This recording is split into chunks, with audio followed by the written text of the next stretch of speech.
예, 안녕하십니까. 지금 방금 소개받은 파이어에서 영업을 담당하고 있는 김반옥입니다.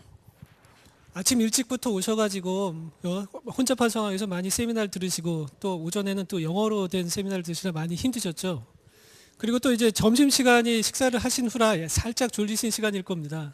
편하게 주무셔도 되고요. 아니면 갖고 계신 스마트폰을 마음껏 사용하셔도 좋습니다. 제가 오늘 말씀드릴 내용은 BYOD, 특히 모바일 위협에 대해서 어떻게 보안 취약점이 있고 어떻게 대응해야 되는지를 말씀드릴 텐데요. 편하게 휴식을 취하시다가 이건 내 얘긴데 하고 관심이 들 때 그때 이제 제 얘기에 귀담아 들어주시면 되겠습니다. 먼저 여러 가지 IT 제품들을 제가 이제 보여드릴 거예요. 여기 계신 제품들은 여러분들이 대부분 사용해 보셨거나 아니면 한 번쯤 본 적이 있는 제품들일 겁니다. 여기 있는 제품들의 특징이 뭘까요? 이 제품들을 12개를 선정한 분이 있는데 월스트리트 저널의 IT 칼럼니스트입니다. 마크 윌턴 모스버그라고 이 할아버지가 꽤 오랫동안 이 IT 쪽에 칼럼을 많이 쓰셨는데 지난 20년간 세상을 바꾼 IT 제품 12개를 선정하신 분입니다. 각각의 제품을 한번 살펴보면요. 요 PDA처럼 생긴 게 1993년도에 애플에서 처음 만든 PDA 뉴턴이라고 합니다. 저도 몰랐습니다. 애플이 그 당시에 93년도에 이런 PDA 제품을 만들었는지 몰랐었는데 최초의 현재의 스마트폰이나 PDA의 주상이라고 할 수가 있습니다. 그리고 넷스케이프는 여러분이 다 아시다시피 인터넷 웹서핑의 새로운 신세계를 열어준 제품이 되겠고요. 윈도우즈 95 같은 경우는 기존의 텍스트 입력 방식의 PC 명령 방식을 아이콘 클릭 방식으로 바꾼 획기적인 제품이라고 이 부분은 얘기를 하고 있습니다. 그 다음에 나오는 게 이제 팜파일럿의 PDA가 되는데 이 PDA가 이제 앞으로 전화 기능하고 같이 포함이 돼가지고 이제 새로운 스마트폰이나 아이폰에 효시가 되는 그런 제품이 되겠습니다. 그리고 나가서 구글의 검색 엔진 그리고 디지털 음원의 시장을 폭발적으로 성장시킨 아이팟 제품이 있습니다. 그리고 여러분들이 아까 트위터를 통해서 올리실 것처럼 이제 소셜 미디어라는 새로운 신세계를 열어준 트위터와 페이스북이 있습니다. 그리고 아이폰이 나옵니다. 이 아이폰이 갖고 있는 것들은 이제 가장 굉장히 많은 여러 가지 전환점이 되기도 하는데 크게 두 가지가 이분이 뽑은 가장 큰 특징이라고 합니다. 첫 번째는 이 PDA라는 이런 제품들이 있었는데 물론 여기에 전화 기능도 들어가기도 했지만 이제 기존의 키패드를 없앤 새로운 제품이라는 것들입니다. 키패드를 없애고 터치 스크린을 이용해서 이런 제품들이 이제 비즈니스나 업무에 가장 모바일로 가장 효과적으로 사용할 수 있는 제품이 되었고 이를 통해서 이제 모바일 인터넷 시대를 연 획기적인 제품이라고 설명을 하고 있습니다. 그 이후에 2008년도에 구글에서는 이제 안드로이드 OS가 나오게 됩니다. 이 안드로이드 OS는 개방성이라는 굉장히 편의성을 가지고 기존의 애플 iOS가 갖고 있는 독점을 하던 것들을 이제 모바일 OS의 가장 강한 강자로 부상하게 됩니다. 그리고 아래 두 개 나와 있는 것들은 이제 애플이 가지고 있는 맥북과 아이패드가 되는데 아이패드나 이런 태블릿 PC가 나옴으로 인해서 기존에 있는 PC 시장은 완전히 이제 하락세로 늘어드는 그런 계기가 되게 됩니다. 여기 나와 있는 제품들을 크게 이렇게 큰 특징들을 보면 크게 두 가지 정도로 이제 압축을 할 수가 있는데요.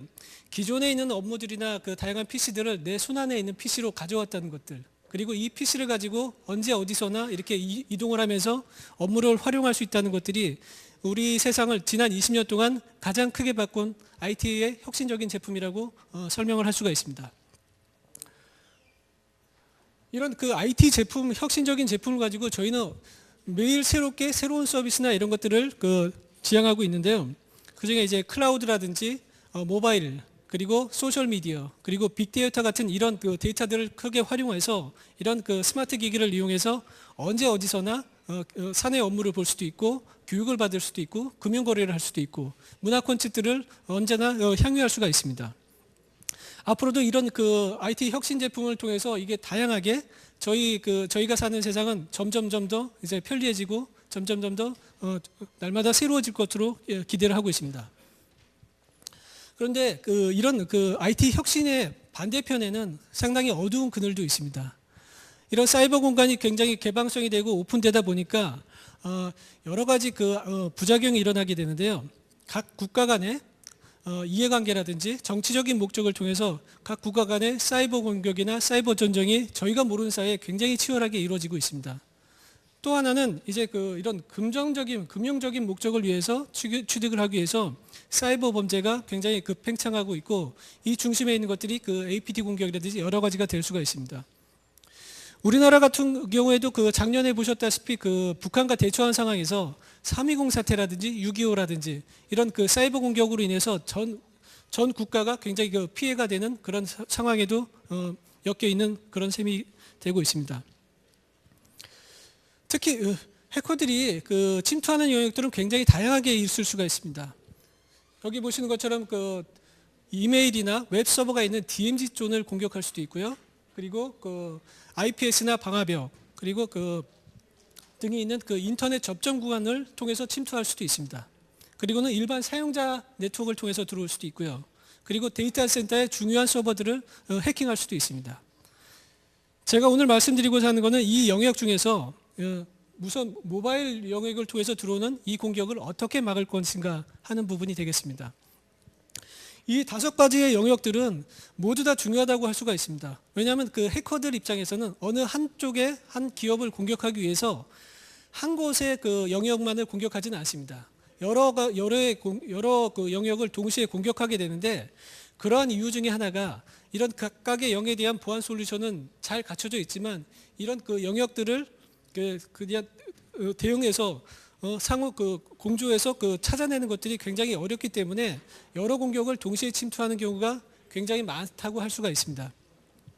한 예로 작년에 마카오에 있는 가장 큰 카지노가 하나 있습니다. 그 카지노에 작년에 디도스 공격이 감행이 됐습니다. 그래서 보안관리자는 이 디도스 공격을 막기 위해서 모든 인력들을 대응하기 위한 그런데 모든 인력들을 투입하였는데, 실제로는 디도스 공격을 해커들이 해놓고 나서 실제로는 기존에 처음에 심어놨던 APT 악성 코드를 통해서 보안관리자들이 디도스 공격을 막는데 신경을 쓰고 있을 때 수백억 원에 대한 돈을 계좌이체로 몰래 빼갔습니다. 그런 식으로 이제 여러 가지 오전에 기사에서도 발표하셨다시피 6.25 같은 경우에는 디도스 공격도 있고 DNS 공격도 있고 여러 가지 복합적으로 공격하는 이유들이 이런 상관관계나 여러 가지 초점을 두고 있다라고 볼 수가 있습니다. 그래서 특히 그 중에서도 이제 모바일에 대한 공격들은 굉장히 오래전부터 있어 왔습니다. 근데 이런 APT 공격이라는 것들이 어떤 하나의 이벤트성으로 발생하는 것들이 아니고요. 그런 지속적으로 안드로이드나 모바일에 대한 사용 환경이 늘어나면서 지속적으로 증가하고 있고, 그 위협의 정도나 수법 또한 굉장히 교묘해지고 있습니다. 그런데 문제는 여기 나와 있는 기업들이 안드로이드를 통해서 공격을 받았는데요. 이 공격을 받은 기업만이 피해가 입느냐? 그렇지는 않습니다. 왜 그러냐면은 이런 피해가 발생하게 되면 해커들도 이런 공개된 악성 코드들을 수집하게 됩니다. 그리고 수집된 악성 코드를 그대로 이용하는 것들이 아니라 변종을 만들고 변형을 해서 새로운 악성 코드를 또 만들어냅니다. 그런 악성 코드를 가지고 또 다른 기업에 공격할 수도 있기 때문에 앞으로 이런 안드로이드나 모바일을 위한 위협의 공격들은 점점점 많아지고 교묘해질 거라고 예상을 하고 있습니다. 우리나라는 또 다른 최근 모바일 위협 동향을 보게 되면은 지금 보시는 바와 같이 각 기업들이 이 모바일 기기를 업무 용도로 사용하는 고객들이 4곳 중에 3곳이 이미 모바일 기기를 업무용으로 사용하고 있다고 합니다. 이렇게 모바일 기기를 업무용으로 하다 보니까 이제 해커들도 이쪽에 대한 틈을 노리고 많은 악성 코드들이 많이 발견되고, 여기에 대한 위협 정도는 매년 급격하게 늘어나고 있습니다. 그래서 몇 가지 통계를 좀 살펴봤는데요. 그럼 이 모바일 위협들이 어디서 일어나느냐? 첫 번째로 보니까 대부분의 서드 파티 앱 스토어를 이용하는 데서 대부분의 3분의 1가량의 앱이 여기서 발견된다고 합니다.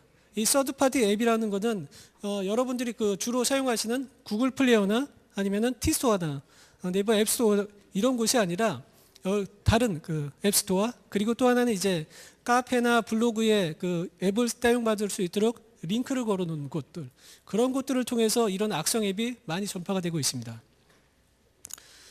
두 번째는 그 모든 모바일 그 악성 위협의 92% 이상이 안드로이드 OS를 사용한다는 것들이에요.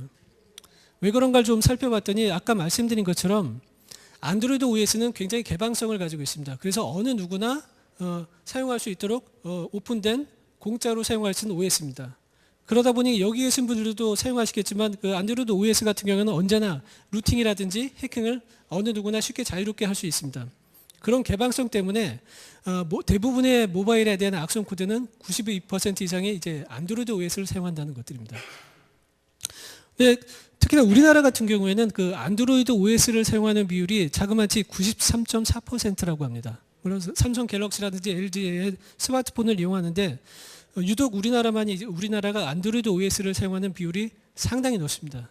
그렇기 때문에 이제 그 국내에 이런 그 모바일을 위한 위협이 좀 더 심하다고 할 수가 있습니다. 그리고 여기 계신 분들 중에 안드로이드 OS를 사용하는 스마트폰을 갖고 계신다면 이미 두 분 중에 한 분은 이미 그 위험에 노출되어 있고 감염되어 있다는 것들이 전 세계에서 이제 통계를 냈을 때 판명됐다고 볼 수 있습니다. 우리나라는 좀 더 특이한 상황이 있는데요. 이제 신종 보이스피싱이라고 하죠. 스미싱. 이걸로 인한 피해가 너무나 많습니다. 너무나 많고 그 이유는 아까 말씀드린 것처럼 그 저희가 사용하는 그 안드로이드 OS 비율이 워낙 높기 때문에 그로 인해서 이런 그 스미싱에 대한 문제들이 많이 발생하고 있는데요.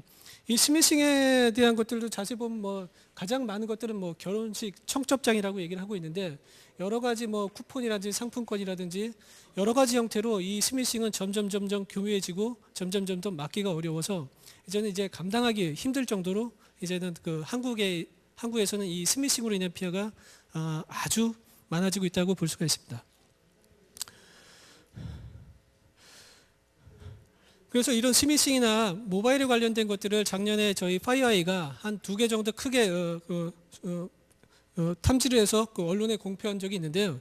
그 중에 하나가 작년 12월에 그 발견한 그 미소 SMS라는 그 대규모 모바일 본넷입니다. 이거는 여기에 사용된 악성 코드는 64개의 악성 코드를 이용해서 국내에 있는 스마트폰, 특히 안드로이드 폰을 이용하는 가입자의 약 2,900명의 가입자에서 모든 문자 메시지를 중국에 있는 해커와 한국에 있는 해커의 이메일로 보내버렸습니다. 여기서 굉장히 고무적인 거는 기존의 이런 악성 코드를 이용한 스미싱 공격이나 이런 것들은 문자 메시지를 빼갈 때 스마트폰에서 문자 메시지로 전송을 한다든지 아니면 TCP 전송을 이용했는데 이번 경우에는 세계에서 최초로 이제 이메일을 통해서 모든 문자 메시지를 전송하였고 여기에서 유출된 문자 메시지는 무려 한 30만 건 정도가 된다고 합니다. 그럼 이 해커들이 이 문자 메시지를 가지고 어떤 일을 할까요? 저희가 추정컨대 이거는 소액 결제라든지 전자금융 사기에 이용하기 위해서 해커들이 모든 스마트폰 가입자가 갖고 있는 문자 메시지를 다 정보를 수집해서 이거를 소액 결제나 전자금융 사기에 사용하기 위한 목적이었다고 저희는 추정하고 있습니다. 또 하나의 공격은 이제 금융결제 계좌번호를 이제 탈취하기 위한 악성 앱이 작년 11월에 발견됐었는데요. 이것도 재미있는 거는 뭐냐면 이제 예전에는 해외에서 만들어진 악성 앱을 사용하는 정도가 많았는데 여기 보시다시피 이 악성 앱은 한글로 되어 있습니다. 한글로 되어 있어 국내에 있는 27개의 주요 인터넷 뱅킹 사이트들이 다 목표로 되어 있었고 거기 한글을 통해서 모든 금융결제 계좌를 탈취하기 위한 용도로 발견되었던 점에서 굉장히 충격적이고 이제 한국을 대상으로 한 이런 악성 앱들이 굉장히 많이 퍼져 있다라고 보실 수가 있습니다. 그래서 어떻게 이런 일이 쉽게 이루어질 수 있고 우리가 모르는 사이에 어떤 이렇게 일이 발생하는지 하나의 사례를 가지고 한번 말씀을 드릴 텐데요. 이분은 미국에 있는 공공기관에서 근무하셨던 분이에요. 근데 스마트폰을 사용하시면서 이제 자기가 필요에 의해서 녹음기 앱을 하나를 설치를 하셨습니다. 어플을. 그리고 그 어플을 설치하신 다음에 이제 이 어플을 사용할 수 있도록 허용을 해놓겠죠. 그래서 이 앱은 평상시에는 정상적으로 잘 사용이 되다가 얘가 각각 틈틈이 개인의 일정표를 보는 버릇이 있었어요. 그래서 31일 날 아침 10시에 CIA, FBI 미팅이 있다는 이 다른 자기하고 무관한 일정표를 확인하고 FBI나 CIA라는 문구가 들어갔을 때 그 시간에 사용자 동의 없이 자동으로 자기가 마이크를 켜고 대화를 녹음해서 외부로 유출을 해버렸습니다. 이런 사실을 기존에 알고 있지를 못했었죠. 그래서 이 앱이 또 어떤 기능을 했냐면은 인터넷에 즐겨찾기를 찾는다든지 아니면은 위치 추적을 통해서 이 사람이 어디에 있는지, 그리고 그 권한을 획득해서 비디오로 감시하고 여러 가지 문자 메시지나 통화 내역을 조회하고, 그리고 이제 그 연락처 정보를 외부로 빼가고, 그리고 중요한 외부의 그 전파를 위해서 이메일로 이런 악성 앱을 다시 전파하고, 그런 일을 쭉 해왔던 것들이죠. 그래서 이런 그 적대 국가라든지 경쟁사에 이런 기업 내의 중요한 자산들을 이런 형태로 해서 끄집어내서 유출을 한 다음에 이제 팔아버리고, 그리고 중요한 인사들의 위치나 동태를 파악하기 위해서 위치 추적까지 하는 그런 악성 행위를 하게 되는 것들입니다. 근데 이렇게 그 굉장히 그 치명적이고 위협적인 일들을 하는데 어떻게 기존의 이런 모바일 보안 솔루션은 막을 수 없었을까 궁금해하실 텐데요. 기존 현재 모바일 보안 솔루션이라고 하는 것들은 크게 한 두 가지 정도가 됩니다. 첫 번째는 이제 모바일 백신이라고 하는 것이고요. 두 번째는 이제 MDM이라고 해서 최근에 나와지는 그 모바일 디바이스를 관리하는 그런 솔루션이 있습니다. 근데 쭉 APT나 이런 것들을 들어보신 분들은 이제 백신이라고 하면은 여전히 알려진 시그네처 기반으로 이미 알려진 공격만을 탐지할 수밖에 없습니다. 모바일 백신도 마찬가지입니다. 어디선가 누군가가 이제 침해를 받았어야 되고 사후에 대처할 수 있고, 또 아까 APT 공격처럼 이제 변조를 한다든지 변형했을 때는 탐지할 수 있는 방법이 전혀 없습니다. 그리고 아까 보여드린 것처럼 이런 하나의 앱이 설치돼서 이런 악성행위나 여러 가지 허가되지 않은 행위를 하는 것들에 대해서 행위 분석을 할 수 없는 솔루션입니다. MDM은 어떻게 하느냐? MDM은 주로 보안 쪽에 포커스를 두긴 했는데, 단순히 기업이 특정 앱의 사용이라든지 허용 여부, 차단 이런 것들을 디바이스를 관리하기 위한 용도로 주로 사용되기 때문에 이런 모바일 위협에 대한 것들을 원활하게 조치하는 데는 한계가 있다라고 볼 수가 있습니다. 그러다 보니 파이어아이는 이런 알려지지 않은 공격, 그리고 APT 공격의 전문 기업인데요. 지금까지는 인터넷이라든지 웹 아니면 파일, USB 여러 가지 형태의 공격 위협에 대해서 솔루션을 가지고 있었고, 작년에 이제 모바일에 대한 특화된 모바일 APT 솔루션을 만들어 놓게 된 것입니다. 그 이름을 파이어아이 모바일 스트릿 프리벤션이라고 해서 파이어아이 MTP라고 부르고 있습니다. 이 파이어아이 제품은 여러분들이 잘 아시다시피 알려지지 않은 이런 APT나 공격을 막기 위해서는 가상 실행 엔진에서 실제 실행을 시켜서 행위 분석을 해야만이 알려지지 않는 공격을 막아야 된다는 것이 이제 파이어아이가 처음 시도를 했었고, 이런 것들이 이제 거의 이 기업 내부에서는 이제 어떤 정령화되어 있는데요. 여기서도 마찬가지입니다. 단지 저희가 파이어아이가 갖고 있는 MVX 엔진을 모바일 OS로, 안드로이드 OS로 가져왔다고 보시면 됩니다. 그래서 여러 가지 앱들을 사용하고 계시거나 앞으로 설치를 하셔서 사용하실 앱들을 모바일 MVX에 넣게 되면은 이 모바일 MVX 엔진 속에서는 실제로 이 앱을 여러분 사용자의 스마트폰과 동일한 OS에서 실제로 실행을 시키면서 어떤 행위를 알아보게 되고요. 그리고 또 하나는 이제 문맥이나 상관 분석이라고 해서 이 앱이 허용되지 않은 데이터를 끄집어 온다든지 아니면 다른 앱을 호출해서 같이 이용을 한다든지 그런 비정상적인 행위를 분석하게 됩니다. 그래서 이 분석된 결과를 본사에 있는 전 세계에서 수집된 위협 정보 공유 DB가 있습니다. 클라우드가 있는데 거기에서 혹시 이런 여기서 탐지된 정보들이 혹시 전 세계 다른 곳에서 탐지된 적이 있는지, 그리고 그와 연관된 정보들이 있는지를 같이 공유하고 쉐어하게 됩니다. 그 다음에 이제 어떻게 조치를 취할 거냐 하는 부분에 있어서는 이제 기존에 나와 있는 엔드포인트나 MDM 솔루션을 이용해서 차단 정책이라든지 사전에 정의된 대응책에 대해서 조치를 취하게 되게 됩니다.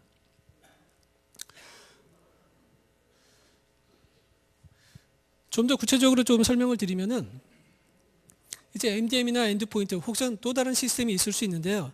여기서 이제 그 어떤 앱에 대한 것들을 분석을 의뢰를 하게 되면은 저희 장비 쪽으로 이제 그 모바일 MVX로 이런 앱들이 들어오게 되고요. 이 앱들을 실시간적으로 저희가 실행을 시켜보면서 분석을 하게 됩니다.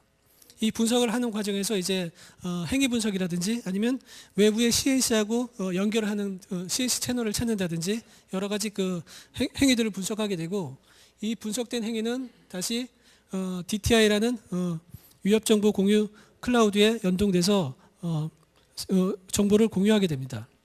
그 다음에 이 분석된 결과를 가지고 저희는 그 0부터 10번까지 이 악성 행위에 대해서 그 위협 정도를 나타내게 됩니다. 이 위협 정도에 따라서 어떤 앱들은 아주 매우 악성 행위가 높은 10점을 줄 수도 있고 중간에 5점이 올 수도 있고 안전한 앱은 1점, 2점 이런 식으로 표기가 되게 됩니다. 이 표기된 그 정보를 가지고 MDM과 솔루션이 연결되어 있다고 하면은 그 MDM 솔루션에는 안전한 앱만 사용할 수 있도록 허용하고 그리고 악성으로 판명된 앱들은 사용하지 못하고 차단하거나 실행되지 못하도록 이렇게 관리함으로 인해서 이런 그 모바일 위협으로부터 안전하게 보호를 할 수가 있는 것입니다. 다양한 앱들이 있는데요. 다양한 앱들이 있는데 그 저희 MTP에서 그 분석된 내용들의 화면을 잠깐 보여드리겠습니다. 그걸 보시면 여기는 하나의 샘플인데 여기 나와 있는 것처럼 그 전체 앱을 그 저희가 분석 의뢰를 한 건 약 366개 그리고 그 분석이 끝난 것들은 366개고 그 중에 의심스럽고 악성 행위를 하는 것들은 25, 215개 이런 형태로 이렇게 나타낼 수가 있습니다. 그리고 밑에는 이제 각각 앱에 대해서 점수들이 나오게 되고요. 이 앱들을 올리는 방법들은 여러 가지가 있는데 아까 얘기하는 MDM을 통해서 API로 연동시켜서 올릴 수도 있고요. 또 하나는 이제 여러분이 의심스럽게 갖고 있는 앱 파일들을 직접 이 MTP 솔루션에 업로드를 할 수가 있습니다. 그리고 또 다른 방법으로는 구글 플레이가 지금은 돼 있는데 구글 플레이에서 검색을 통해서 어떤 그 특정 앱을 예를 들면 앵그리버드를 쳐서 앵그리버드에 대한 앱을 검색을 통해서 분석을 의뢰할 수가 있습니다. 그리고 또 하나는 이제 그 서드 파티라든지 여러 가지 그 링크가 걸려 있는 곳들이 있는데 이 앱을 다운로드 받을 수 있는 링크를 직접 넣으셔도 이 솔루션이 직접 그 링크에서 앱을 다운로드 받아서 실제로 실행을 시키고 이런 수치화해서 그 분석을 할 수가 있습니다. 요거는 그 한 앱을 그 분석한 내용인데요. 여기 나와 있는 것처럼 각각의 시간대별로 이 앱을 실행시켰을 때 하는 행위들을 쭈르륵 표기할 수가 있습니다. 그 중에서 이제 그 계정 정보를 탈취한다든지 전화번호를 수집해서 내보내는 것들이라든지 이 앱과 상관없는 행위를 하는 것들을 뽑아내서 이제 수치화해서 이 앱이 얼마나 위협적이고 악성 행위를 하는지를 판단하게 되는 것입니다.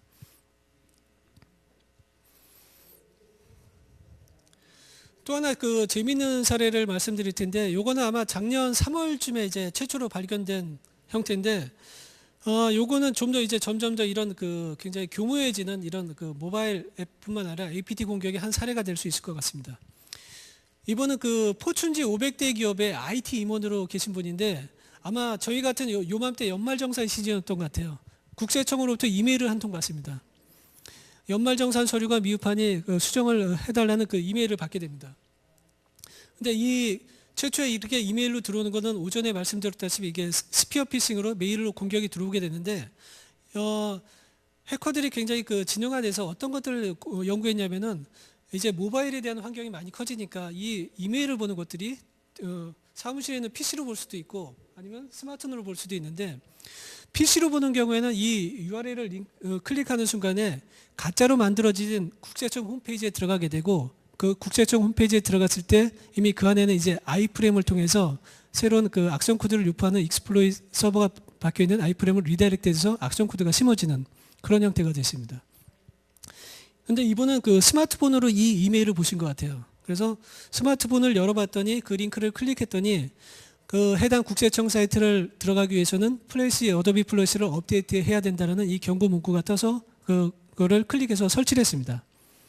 설치를 했는데 여기 화면에 나온 건 정상적으로 어도비 플래시 플레이어가 업데이트된 것처럼 보이게 하기엔 그 화면이었고 실제로는 이 아이콘만 그 어도비 플래시를 사용했고 실제는 악성 앱이 설치가 된 거예요. 그래서 이 악성 앱이 설치가 되자 이제 외부의 CNC와 통신을 통해서 그 연결이 되고 그를 통해서 이제 내부에 있는 모든 데이터들이 유출이 되기 시작했습니다. 이분은 이때까지 이런 데이터가 유출된 일을 전혀 모르고 있었어요. 몇 달이 지난 후에 이제 수사기관을 통해서 이제 통보를 받게 되는 거죠. 이 회사에서 갖고 있는 중요한 지적 자산들과 중요한 정보들이 언제 유출이 됐다라는 얘기를 듣고 나서 굉장히 많은 피해를 보게 되는 것들이죠. 그러니까 점점 해커들은 이렇게 어떻게든 저희가 사용하는 환경에서 알아채지 못하는 환경에서 이런 것들을 공격을 감행하기 위해서 이제 모바일이나 이런 쪽으로도 굉장히 많이 공격을 감행하고 있습니다. 만약에 이 기업이 포춘대 500 기업인데 이 기업이 만약에 MDM이라든지 파이어 MTP 솔루션을 갖고 있었다면은 이 앱은 저희가 분석했을 때 10점을 받았습니다. 아주 위험한 행동을 하는 점수로 했었기 때문에 만약에 저희가 갖고 있는 이런 솔루션을 갖고 있었다면은 수백만 달러에 달하는 돈이 중요한 지적 재산이 나가는 것을 막을 수 있었을 걸로 보여집니다.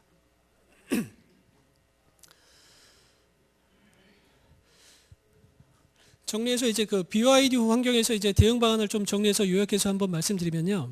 이제 파이어가 갖고 있는 모바일 안드로이드 OS에서 행위 분석을 하는 파이어 MTP 솔루션을 통해서 이 앱이 어떤 행동을 하게 되고 또 다른 데이터에서 어떤 데이터를 끄집어가고 있고 그리고 어떤 앱을 다시 호출해서 악용하고 있는지 이런 것들을 실시간으로 탐지를 할 수가 있고요. 그리고 또 하나는 이제 파이어가 갖고 있는 전 세계에서 이런 위협 정보들을 같이 공유하고 있는데 그런 정보들을 같이 공유해서 외부에서도 이런 다른 나라에서 혹은 다른 기업에서 이런 공격이 있는지를 같이 공유하게 됩니다. 그리고 이 공유된 정보들을 가지고 이제 엔드포인트나 MDM 솔루션과 연계시켜서 이런 앱을 각 기업에서 정보 유출 목적이나 APT 공격에 대응할 수 있도록 사전에 정의된 모바일에 대한 보안 정책에 따라서 이 앱을 실행시키지 못하게 하거나 차단할 수 있는 그런 기능들을 수행할 수 있게 되게 됩니다.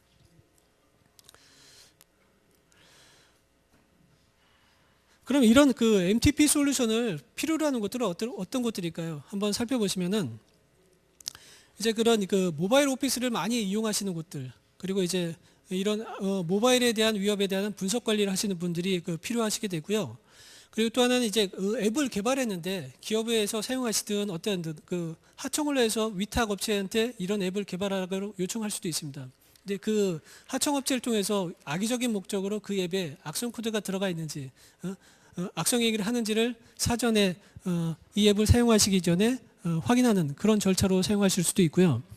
또 하나는 주로 할 수 있는 곳들은 이제 앱스토어를 제공하는 업체들입니다.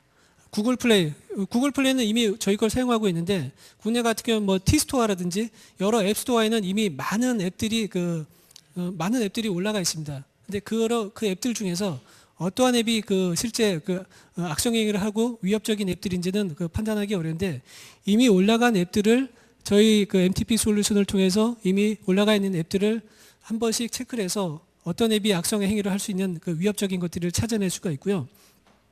또 하나는 앱 개발 회사를 통해서 이제 개발된 앱들을 물론 보안에 위배되는지 이런 걸 확인을 하실 테지만 마지막으로 앱스토어에 올리기 전에 저희 장비를 통해서 확인을 하시고 올리게 되면 안전한 앱만 앱스토어에서 이제 관리할 수 있는 그런 솔루션이 될 수 있습니다.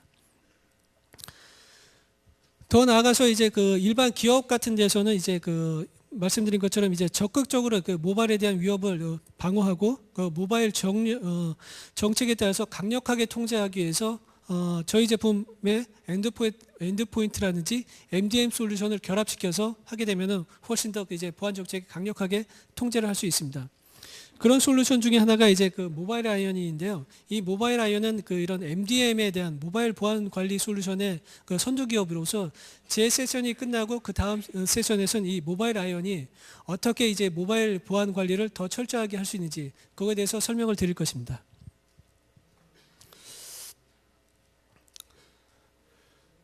마지막으로 저희가 파이어아이 솔루션의 특징을 좀 더 살펴볼 텐데요. 이미 저희 제품을 사용하고 계신 고객들도 이미 여기에 많이 계신 걸로 알고 있습니다. 여러분들이 사용하시는 제품들 중에 그러니까 인터넷을 통한 공격을 막기 위한 제품들 그리고 이메일을 통해서 들어오는 공격들 그리고 USB나 외부의 그 저장 패치를 통해서 들어오는 공격들, 이런 공격들을 통해서 들어오는 위협 정보들은 본사에 있는 뭐 CMS를 통해서 모든 정보들이 그 수집이 되고, 이 수집된 정보들은 각 기업의 지사라든지 다른 제품이라든지 아니면 DTI를 통해서 전 세계 파이어아이 제품을 쓰고 있는 모든 고객들과 공유를 하게 됩니다. 그 공유를 하고 다른 나라에서 발생된 위협 정보들도 다시 저희가 받아서 위협에 대처할 수 있게 되고요. 여기다가 이제 모바일까지 가미를 하신다 하면 모바일에 대한 위협들이나 이런 것들은 파이어아이 MTP를 통해서 분석이 되고 탐지가 되게 됩니다. 여기서 탐지되고 모바일 쪽에서만 해결되는 것들이 아니라 이런 것들은 다시 DTI 클라우드와 연동을 하게 됩니다. 그래서 모바일을 통해서 들어온 정보들, 예를 들면 해외 CNC를 연결하는 CNC 리스트라든지 이 악성 앱을 유포하는 유포지, 배포지라든지 이런 URL 정보들도 각각의 DTI를 통해서 같이 공유를 할 수가 있게 됩니다. 그 공유된 정보는 다시 이제 각각의 전 세계에 있는 저희 제품들, 모바일이 아닌 다른 웹이나 이메일을 통한 제품들에도 같이 적용이 되게 됩니다. 그 얘기는 무슨 얘기냐면은 현재 모바일에 관련된 저희 솔루션을 갖고 있지 않다 하더라도 저희 제품을 웹이나 이메일을 통한 제품을 하나만 갖고 있다 하더라도 모바일을 통해서 발견된 위협 정보들이 다시 DTI를 통해서 저희 쪽에 공유가 되고 같이 차단할 수 있는 대응 체계를 갖출 수 있다는 것이 가장 큰 특징 중에 하나라고 볼 수가 있겠습니다.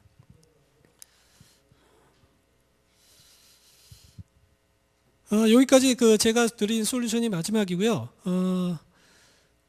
뭐 통신사 광고에서 나온 것처럼 저희가 이제 스미싱이라든지 이런 모바일 악성에 대해서 알지 않고 편하게 지낼 수 있는 그런 세상이 되었으면 좋겠습니다. 만약에 그게 파이어아이 고객이라면 조금 더 안전하지 않을까 생각이 듭니다. 네, 감사합니다.